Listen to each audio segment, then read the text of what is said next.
허락하신 하나님의 말씀은 사도행전 28장 11절로 15절까지 말씀입니다. 석 달 후에 우리가 그 섬에서 겨울을 난 알렉산드리아 배를 타고 떠나니 그 배의 머리 장식은 디오스구로라. 수라구사에 대고 사흘을 있다가 거기서 둘러가서 레기온에 이르러 하루를 지낸 후 남풍이 일어나므로 이튿날 보디올에 이르러 거기서 형제들을 만나 그들의 청함을 받아 이레를 함께 머무니라. 그래서 우리는 이와 같이 로마로 가니라. 그곳 형제들이 우리 소식을 듣고 아비오 광장과 트레이스 타르베네까지 맞으러 오니 바울이 그들을 보고 하나님께 감사하고 담대한 마음을 얻으니라.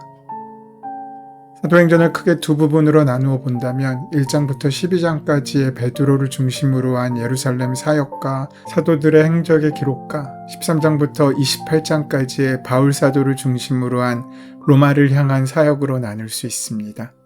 베드로와 그의 주님의 제자들은 예루살렘 교회를 중심으로 예배와 전도 그리고 구제에 힘썼습니다. 오늘날로 말하면 교회에서 열심히 봉사한 것입니다. 그러나 바울 사도는 교회를 벗어나 교회 밖에서 일하고 사람들을 만나고 심지어 세상 속에서 교회를 세워나갔습니다. 즉, 바울은 교회에서 부여받은 신분을 내세우며 살았던 것이 아니라 세상 속에서는 또 다른 중요 직책과 주님의 부르심을 따라 복음의 전도자로 살려고 했다는 것입니다. 그것은 다름 아닌 이방인을 향해 늘 복음에 비친 심정으로 살아가는 것을 의미합니다. 우리는 그것을 때로 선교라고 쉽게 말하겠지만 우리 자신이 매일 있는 자리가 바로 선교지요. 매일 다니는 학교나 직장, 시장이나 삶의 현장에서 만나는 사람들이 바로 복음에 비친 사람들임을 바울 사도는 잊지 않았습니다. 심지어 사도 바울은 세상 속에서 부르신 주님의 직책이 얼마나 소중하게 생각했는지 그는 로마로 가려고 무던히 애를 썼습니다. 그런데 그의 바람대로 정말 로마로 가게 되었으며 황제 앞에 설 수 있게 되었지만 그러나 억울하게 재판받는 죄수의 몸으로 그 자리에 서게 된 것입니다. 그럼에도 바울은 자신이 마음대로 움직일 수도 없는 죄수가 된 것이 바로 하나님의 뜻으로 받아들이고 주님이 불러주신 그 중요한 직책을 오늘도 이 낯선 멜리데 섬에서 여전히 묵묵하게 수행하고 있었습니다. 바울은 매우 신분 높은 유대 총독인 베스도와 벨릭스, 또 분봉왕인 아그리빠 왕, 그리고 이 섬에서 가장 신분이 높은 보블리오 가족을 차례로 만났을 때도 어떻게 그들에게 잘 보일까 하는 마음보다는 어떻게 주님의 사랑을 마음에 담아 전할 수 있을까 노심초사했던 것입니다. 황제에게 재판받겠다고 말하지 않았더라면 석방될 수도 있었는데 일부러 그는 로마 황제 앞에서 심판을 받겠다고 상소하였던 것입니다. 재판을 받으려고 오래 배를 타야 했고 온갖 수모와 언제 불러줄지 모르는 기나긴 기다림의 시간을 보내야 했을 것입니다. 그럼에도 바울은 황제에게 복음에 비친 심정으로 단 한 번 만났을 때 그 짧은 시간에 어떻게 복음을 전해야 할지 준비하는 마음으로 살았을 것입니다. 누군가 나를 죄인 보듯 한다면 사람들의 시선이 너무나 무거워 제대로 살아가기 어려웠을 것입니다. 실제로 감옥에 갇히기라도 한다면 우리는 그 감옥에서 어떻게든 나오고자 애를 쓰지 않습니까? 그리고 나를 바라보는 다른 사람들의 시선을 의식하며 살 수밖에 없습니다. 때로는 하나님께서는 억울하게 짝이 없을지라도 우리를 죄인의 모습이 되게 하시고 옥살이도 하게 하십니다. 예수님은 이것을 넘어 스스로 극악한 죄인의 취급을 당하시고 죽음조차 온 인류를 위해 묵묵히 감당해내셨습니다. 그러므로 우리 인생 가운데 중요한 것은 고통과 고난이 아니라 고통을 주신 하나님을 우리 인생 가운데 발견하는 것이며 그 고통 넘어 계획하신 하나님의 뜻이 무엇인지를 알기 시작할 때 우리는 그 고난과 역경의 시간도 기쁨으로 즐거이 감내할 수 있게 될 것이라는 것입니다. 사도 바울은 이러한 정체성을 늘 가지고 살았기 때문에 한 배를 탄 이질적인 사람들과 함께 지낼 수 있었으며 심지어 멜리데 섬에서 말도 통하지 않는 원주민들과 함께 3개월이라는 시간을, 그것도 추운 겨울을 함께 보내면서 왜 주님께서 여러 방면으로 이방인들과 함께 지나게 하시는지 그 의미를 깊이 깨달을 수 있었을 것입니다. 바울과 일행들이 멜리데 섬에서 겨울을 난 후의 기록이 오늘 본문의 말씀입니다.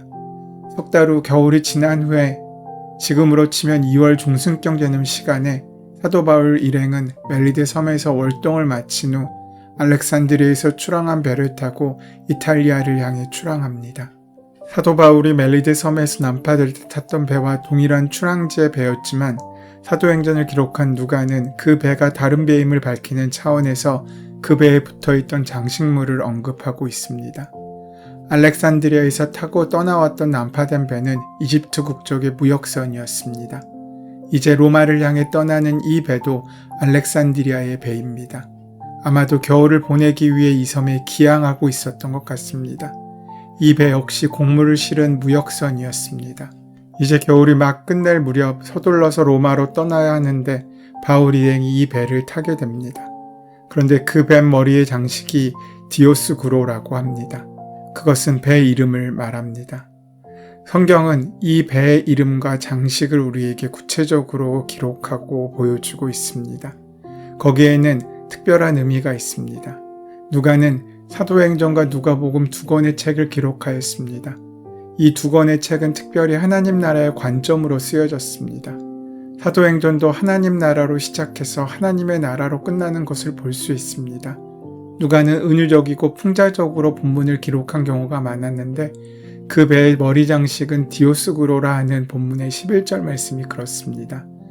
헬레니즘 문화권에 속해 있던 로마 제국은 그리스 신화의 절대적인 영향을 받았습니다. 그리스 신화에는 여러 신들이 등장하는데 그 신들 중 최고의 신은 제우스입니다. 디오스구로는 제우스의 쌍둥이 아들들입니다. 제우스는 쌍둥이 중 하나인 캐스테란 아들에게는 바다를 맡겨서 항해하는 사공들을 잘 안위하도록 하는 권한을 주었고 또 한 아들인 폴록스에게는 장사하는 이들의 이윤을 잘 남겨서 부자가 될 수 있도록 하는 권한을 주었습니다. 이 두 쌍둥이의 이름을 합혀놓은 곳이 디오스구로입니다. 이 배는 곡물을 실어 로마를 향해 장사하며 이윤을 남길 목적으로 출항하는 배였습니다. 그래서 그들의 믿음으로 그것은 캐스토와 플룩스 두 신의 책임하에 있는 것이라고 여기고 있었습니다. 이러한 모습에서 당시의 문화와 가치가 얼마나 그리스 신화의 영향을 많이 받았는지 우리는 알 수 있습니다. 이런 배에 276명의 바울 일행이 타고 있습니다. 276명은 지난 몇 달 동안 하나님의 역사를 직접 확인하고 목도했습니다. 절체절명의 위기에서 생명을 선포하는 바울의 담대한 믿음을 그들은 보았습니다. 그리고 그들이 힘과 위로를 얻고 배에서 떡을 떼었습니다. 그들은 살아계신 하나님, 바울을 통해 역사하시고 생사를 주관하시고 폭풍 가운데 생명으로 인도하시는 살아계신 하나님을 다 함께 경험했습니다.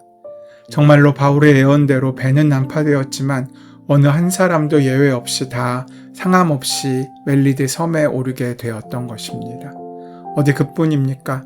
섬에서는 독사에 물렸던 바울이 죽지 않는 일이 일어났고 섬에 있는 모든 병자가 하나님의 능력으로 치유되는 광경을 그들은 직접 목격했습니다. 이제 그들은 살아계신 하나님을 인정하고 하나님의 주권과 권능을 우주의 만물을 주관하시고 생명을 주장하신다는 것을 알게 되었습니다. 그런데 그 사람들이 지금 디오스구로, 즉 바다의 신과 산업의 신이 지켜준다고 하는 배에 타고 있습니다. 이것이 얼마나 역설적인 장면입니까? 누가는 이러한 기록을 통해 말하고자 하는 것이 있었습니다. 이 세상은 마치 디오스구로와 같다는 것입니다. 그리고 우리 역시 그 배에 실려 살아가고 있는 것입니다. 우리는 하나님 앞에 설 때까지 두 발로 세상을 딛고 살아야 할 운명입니다. 이 땅의 한복판에서 세상의 풍조와 세상의 시선과는 다른 바라봄을 가지고 하늘을 향해 확고하게 살아가야 한다고 우리는 생각하고 살아야 합니다. 그리고 우리의 믿음을 그렇게 선언하고 선포해야 합니다. 이 세상을 주관하시는 분은 우리가 믿고 있는 헛된 우상이 아니라 살아계신 하나님이시라고 말입니다. 인간의 생사화복을 주장하시는 분도 살아계신 하나님이십니다. 예수 그리스도가 우리의 생명이시고 의가 되십니다. 믿음의 사람은 이것을 분명히 드러내고 살아야 합니다. 바로 디오스구로 같은 세상의 한가운데서 말입니다. 하나님은 이스라엘 백성으로 하여금 애굽에서 노예 생활을 하게 하셨습니다. 무려 그 시간이 430년이었습니다. 4대에 걸친 시간입니다. 그렇게 그들은 애굽 문화에 뿌리 박혀 우상 숭배에 아무렇지 않게 살아가게 되었습니다. 그리고 그들이 6월절 밤을 지나 광야로 첫 발을 내딛었을 때 하나님은 그렇게 택하신 백성으로 이스라엘 백성을 삼으실 때 새로운 절기를 주셨는데 그것이 바로 6월절입니다. 이스라엘의 시간은 바로 여기서부터 다시 시작됩니다. 그래서 출애굽한 그날 6월절은 이스라엘의 새해의 첫날입니다. 그 이유는 첫째, 새 속에 찌든 애굽의 문화와 가치를 그의 삶 가운데 완전히 뽑기 위해서입니다. 우리가 교회에 다니고 말씀을 듣고 성경을 읽는다고 하여도 우리의 일생활 대화 속에 애들의 학교, 우리가 사는 집, 재테크, 그리고 건강 이야기가 우리의 이야기의 주를 이룹니다. 이런 범주 외에 다른 대화가 있습니까? 거의 없습니다. 그럴 때 이 디오스구로와 같은 배에 태워진 우리들은 겸손하고 온유한 마음으로 하나님의 가치를 드러낼 수 있어야 합니다. 생명을 살리는 복된 존재의 위상을 하나님의 영광을 그곳에서 드러내야 한다는 것입니다. 이것이 바로 누가가 이러한 기록을 통해서 드러나고자 했던 메시지입니다. 성도들이 믿지 않는 사람들 사이에서 겸손하게 섬기고 사랑함으로 예수님의 의로움과 생명을 드러내게 될 때 디오스구로에 실려진 하나님의 자녀로서 주님의 영광을 밝히 보일 수 있게 될 것입니다. 이후에 일지를 써내려가듯이 배의 행로를 본문은 말하고 있습니다. 멜리드 섬을 떠나 수라구사에 배를 대고 사흘을 머물게 됩니다. 멜리드 섬에서 수라구사까지는 약 145km 정도 되는데 여기서 사흘의 시간을 머뭅니다. 또 수라구사를 떠나 레기온에 도착합니다. 레기온에 가려면 곧장 가지 못하고 둘러가야 합니다. 직선 항로가 아니었습니다. 그런데 레기온에서는 하루만 머물고 떠납니다. 남풍이 일어서 이튿날 보디올에 이르게 됩니다. 중요한 대목인데 레기온에서 보디올까지는 무려 370km의 거리입니다. 상당히 먼 이 거리를 하루 만에 간 것입니다. 이때 바람들은 모두 범선으로 바람을 타야 했습니다.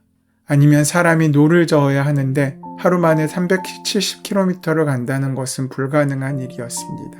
그런데 하나님께서는 남풍을 불게 하셔서 이 배를 쾌속선으로 만드셔서 그렇게 순풍에 돛단 듯 그 여정 가운데 더해지게 하셨다는 것입니다.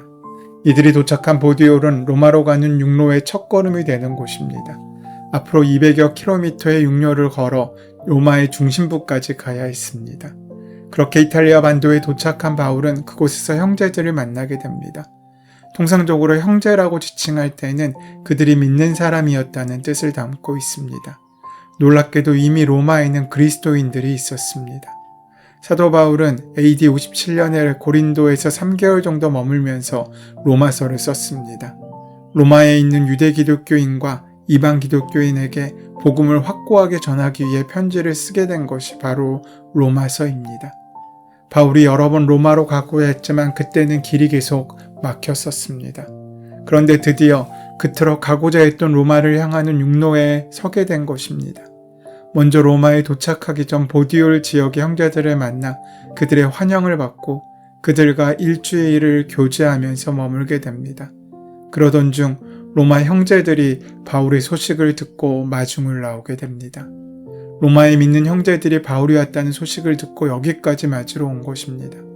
여기서 맞으러 왔다라는 말은 한 나라의 대사나 왕이 왔을 때 그리고 장군이 승리하여 개선할 때 사용하는 용어입니다.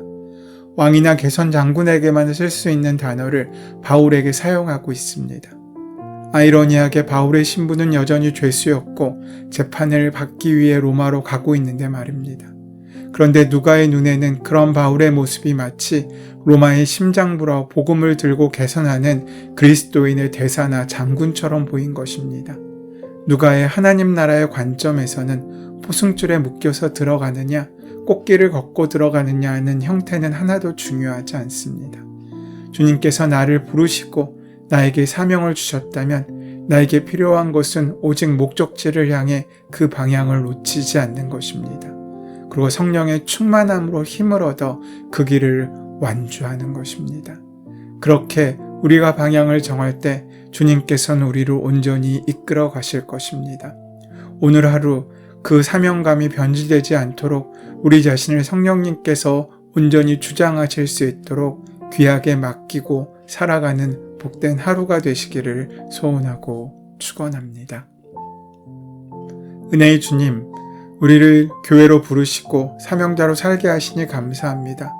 우리가 단지 수명을 연장시키는 인생이 아니라 복음의 증인이 되어 그 복음을 완성하는 복된 인생으로 살 수 있도록 우리와 동행하시고 함께하여 주시옵소서. 예수님의 이름으로 기도드립니다. 아멘. 이제 오늘 이 아침 우리에게 허락하신 본문의 말씀이 오늘 나에게 말씀하시는 주님의 음성으로 들려지기 위하여 본문의 말씀을 깊이 묵상하시고 함께 기도하는 시간 가지도록 하겠습니다. 함께 기도합니다.